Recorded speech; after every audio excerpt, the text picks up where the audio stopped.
ఏంటి పానీపూరి వల్ల ఇన్ని లాభాలా? ఈ విషయం తెలిస్తే షాక్ అవ్వడం ఖాయం. ఈ స్టఫ్లో శనగలు, బంగాళదుంప, ఉల్లిపాయ ఉంటాయి. వీటిలో antioxidants, potassium, vitamin C, fibre ఆరోగ్య కండరాలకి మంచిది. పానీలో జీలకర్ర, కొత్తిమీర, పుదీనా, అల్లం మొదలైనవి జీర్ణక్రియకు సహాయపడతాయి. పానీలో విటమిన్ సి, కాల్షియం, ఐరన్ ఉంటాయి. ఇవి శరీరానికి చాలా సహాయపడతాయి. బరువు తగ్గాలనుకునే వారు క్యాలరీలు తక్కువగా ఉన్న ఆహారం తీసుకోవాలి.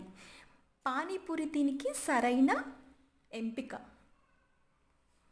పానీపూరి వల్ల ఆరోగ్య ప్రయోజనాలు ఉన్నప్పటికీ బయట వీధుల్లో పానీపూరి తినే విషయంలో జాగ్రత్తగా ఉండాలి.